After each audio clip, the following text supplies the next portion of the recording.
A'udzubillahi minasyaitonirrajim. Bismillahirrahmanirrahim. Assalamualaikum warahmatullahi wabarakatuh. Hamdan syakirin, hamdan na'imin, hamdan yuafi ni'amahu wa yukafi'u mazidah. Ya Rabbana lakal hamdu kama yanbaghi li jalali wajhikal karim wa 'azimi sultanik. Allahumma salli ala sayyidina Muhammad wa ala ali sayyidina Muhammad. Salatan tashfina biha minal amrad wa tujammilna bil afwi wal afiyah.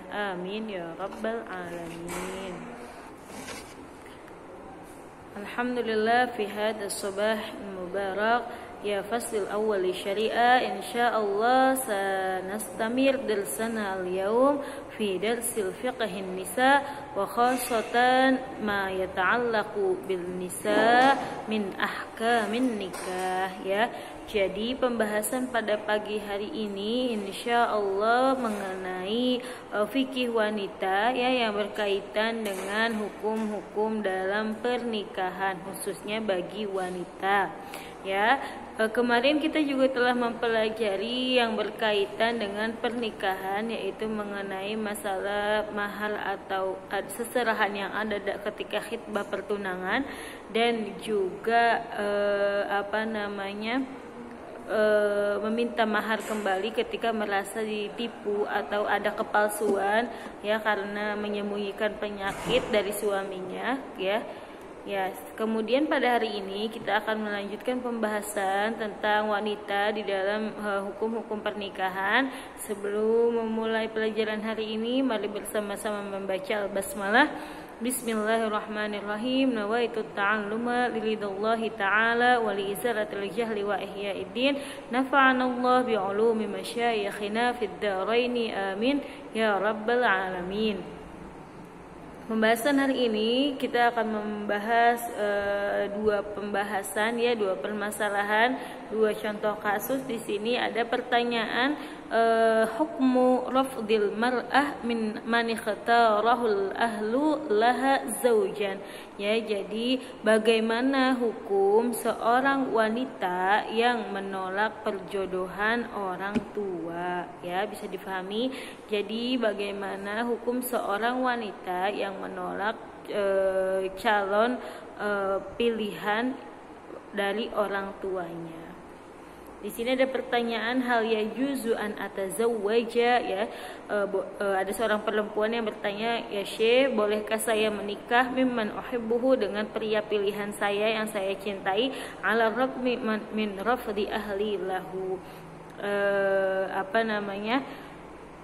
Sedangkan saya itu akan menolak perjodohan yang diberikan oleh orang tua saya kepada saya. Jadi orang tua saya akan menjodohkan saya dengan pilihan orang tua. Di annahu maridun bisukar. Kenapa saya menolaknya? Karena dia sakit diabetes, misalkan gula, wa yasyuku fi imkaniyati injabihi, dan saya khawatir, ragu bahwa nanti ketika menikah tidak bisa hamil, atau karena suaminya punya penyakit diabetes jadi tidak memungkinkan nanti untuk istri hamil dan sebagainya ya. Kalau misalkan ternyata idza tahaqqaqat min imkaniyati injabihi hal li an u'aridu ahli wa an arfudu man intaquhum li ghairuh ya, apakah saya tetap boleh menolak keluarga saya dan memilih pilihan saya, atau saya tidak boleh menolaknya. Al-jawab min haqqis sa'ila, haknya dari penanya ini bahwa syar'an secara syariat antarfadu man yakhtarahu laha ahlaha fi zuwaj idza lam takun radiyatan biha. Jadi dari hak seorang perempuan boleh menolak ya laki-laki pilihan orang tuanya untuk dijadikan suaminya, selama si perempuan atau anak perempuan tersebut dia memang tidak ridho atau tidak suka, dan dia tidak ada hati gitu untuk menikah dengan laki-laki pilihan orang tuanya. Ya, itu seperti dalam Marawiyah an Aisyah radhiyallahu anha, dalam hadis dari Sayyidah Aisyah radhiyallahu anha, an-nafata, ada seorang gadis perempuan, dakhalat alaiha faqalat, ya, berkata kepada Sayyidah Aisyah, inna abi zawwajani ibna akhihi liyarfa khasisatah wa ana kariha, sesungguhnya ayah saya telah menikahkan saya kepada anak lelaki saudaranya, ya, jadi dia dinikahkan, dijodohkan oleh orang tuanya, dan saya tidak suka itu gitu ya, saya benci gitu kan. Qalat ijlisi hatta ya'ti Rasulullah SAW, ya, kemudian Sayyidah Aisyah menyuruh wanita perempuan itu untuk duduk dulu sampai datang Rasulullah SAW. Faja'a Rasulullah SAW fa akhbaratuhu, ya, kemudian Rasulullah datang, Sayyidah Aisyah mengabarkan bahwa perempuan ini dinikahkan dan dijodohkan oleh orang tuanya, sedangkan dia tidak menyukai laki-laki tersebut. Farsala ila abiha fada'ahu faja'al al-amr ilaiha, kemudian Rasulullah memberikan dia kebebasan untuk memilih apakah dia akan melanjutkan pernikahannya atau memilih laki-laki lain yang dia sukai.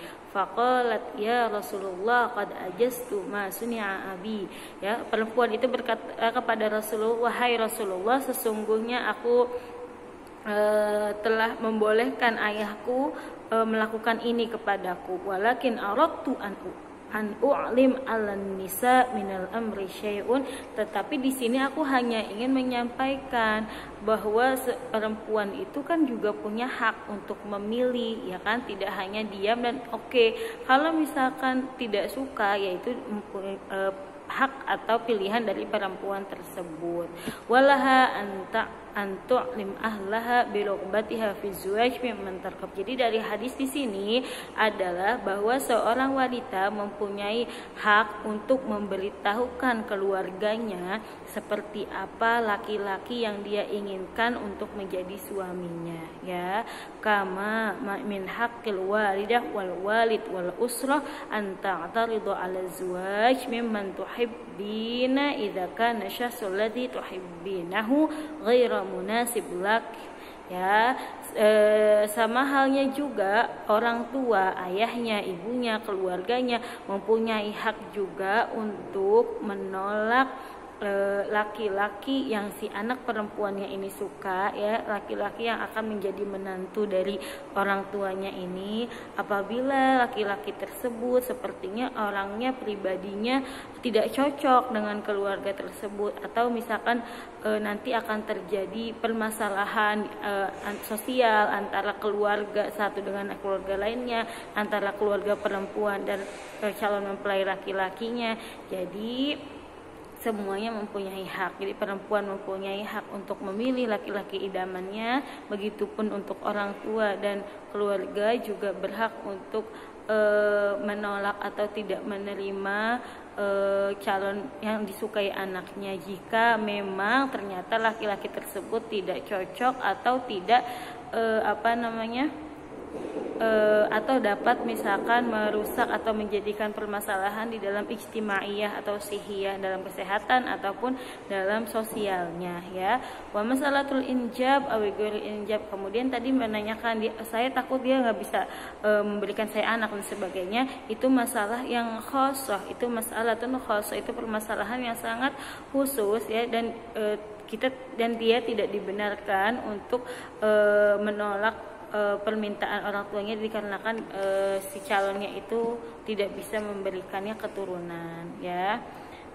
Wallahu taala a'la wa alam. Jadi bisa difahami di sini bahwa sesungguhnya seorang wanita berhak menolak, ya, laki-laki pilihan orang tuanya yang akan dinikahkan dengan dia ketika memang dia tidak ridho, dan begitupun orang tuanya juga berhak untuk menolak laki-laki pilihan anaknya tersebut jika memang ternyata tidak cocok untuk anaknya, ya, atau bisa menimbulkan permasalahan dari segi ijtimaiyah ataupun dari segi sihiyah, ya. Jadi semuanya harus keputusan bersama, tapi yang paling penting juga adalah ridho dari si anak tersebut, ya.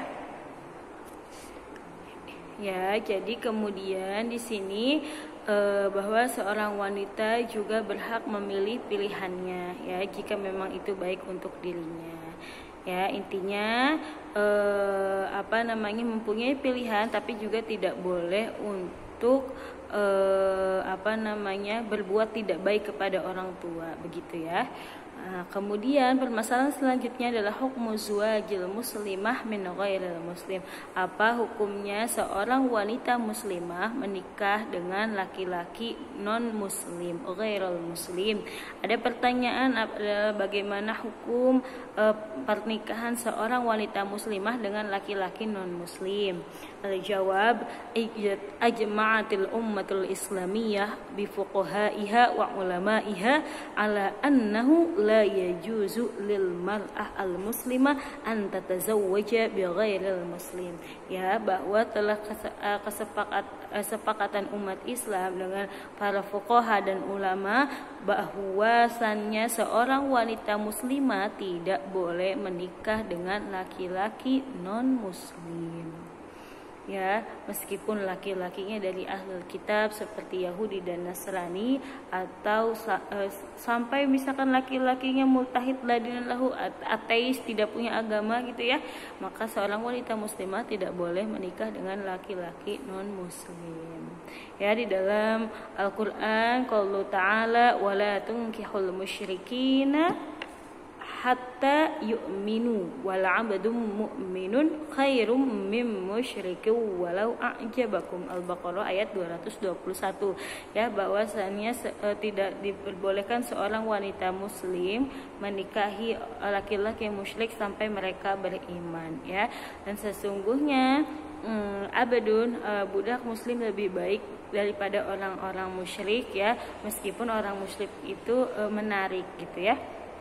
Walaqad ja'at ahadits nabawiyyah syarifah tukhbiru bi anna muslimin yajuzu lahum an yatazawwaju min nisa'il kitabiyyin. Nah, kemudian bagaimana jika seorang laki-laki yang muslim menikah dengan wanita non muslim? Ya, bahwa di dalam hadis dan Al-Qur'an ada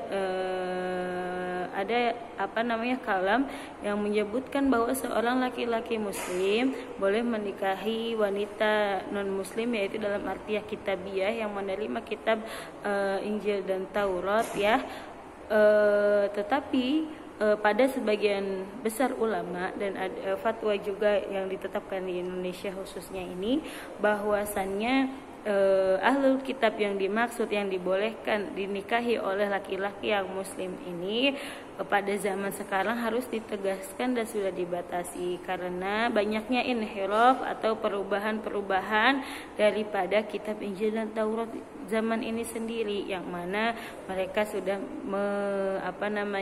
menyatakan atau beriman bahwa Yesus atau Isa itu adalah Tuhan, ya, bahwa padahal Isa itu merupakan utusan dari Allah Subhanahu wa taala dan sebagainya. Jadi di dalam sebagian ulama juga berkata bahwa wanita pada masa sekarang tidak bisa dikatakan ahlul kitab karena kitab tersebut sudah dirubah, ya, dan sudah banyak yang tidak seperti dahulu kala. Wallahu a'lam bishawab, ya.